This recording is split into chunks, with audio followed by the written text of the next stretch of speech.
राधे राधे दोस्तों। यमुना के किनारे धर्म स्थान नाम का एक नगर था। उसी नगर में गणदीप नाम का राजा राज्य करता था।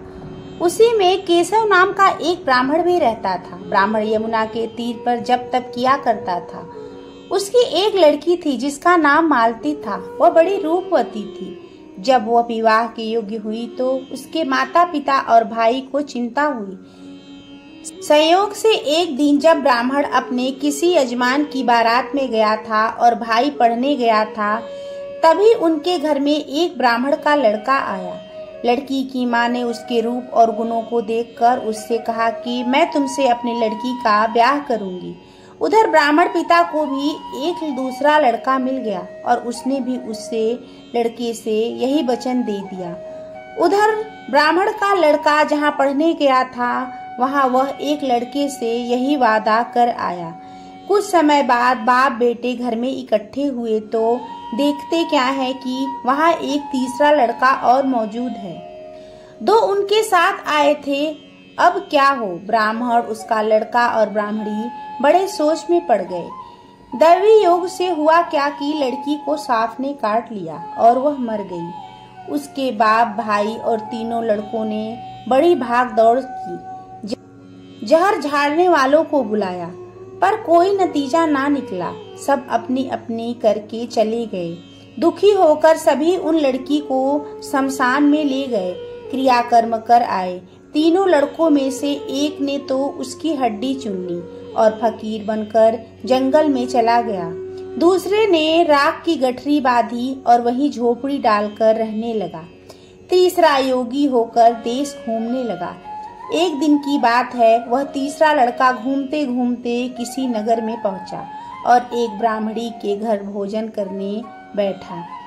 जैसे ही उसे घर की ब्राह्मणी भोजन परोसने आई कि उसके छोटे लड़के ने उसका आंचल पकड़ लिया। ब्राह्मणी का आंचल वह छोड़ता नहीं है। ब्राह्मणी को बड़ा गुस्सा आया। उसने अपने लड़के को मारा पीटा, फिर भी वह न माना तो ब्राह्मणी ने उसे उठाकर जलते चूल्हे में पटक दिया। जलती हुई आग से लड़का जलकर राख हो गया। ब्राह्मण बिना भोजन किए ही उठ खड़ा हुआ। घर वालों ने बहुत कहा, वह भोजन करने के लिए राजी ना हुआ। उसने कहा कि जिस घर में ऐसी राक्षसी हो उसके घर में भोजन नहीं कर सकता। इतना सुनकर वह आदमी भीतर गया और संजीवनी विद्या की पोथी लाकर एक मंत्र पढ़ा। जलकर राख हुआ लड़का फिर से जीवित हो गया। यह देखकर ब्राह्मण सोचने लगा कि अगर यह पोथी मेरे हाथ पड़ जाए तो मैं भी उस लड़की को फिर से जिंदा कर सकता हूँ। इसके बाद उसने भोजन किया और वहीं ठहर गया। जब रात को सब खा पीकर सो गए तो ब्राह्मण चुपचाप वह पोथी लेकर चल दिया। जिस स्थान पर उस लड़की को जलाया गया था, वह वहां जाकर उसने देखा कि दूसरे लड़के वहां बैठ बातें कर रहे हैं।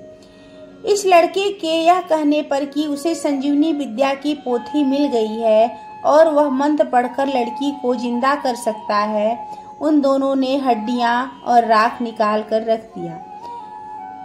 लड़के ने जैसे ही मंत्र पढ़ा, लड़की उठकर बैठ गई। वह तीनों उसके पीछे आपस में झगड़ने लगे।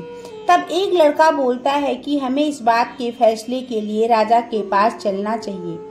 तीनों लड़के राजा के पास जाते हैं।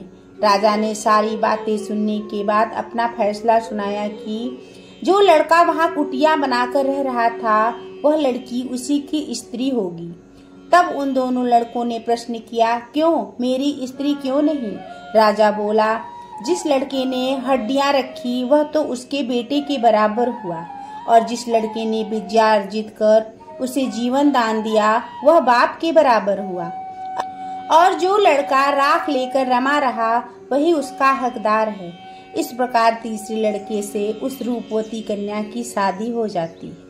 दोस्तों, कहानी कैसी लगी? अगर अच्छी लगी तो एक लाइक, कमेंट और चैनल को सब्सक्राइब करके बेल आइकन को दबा दें। धन्यवाद।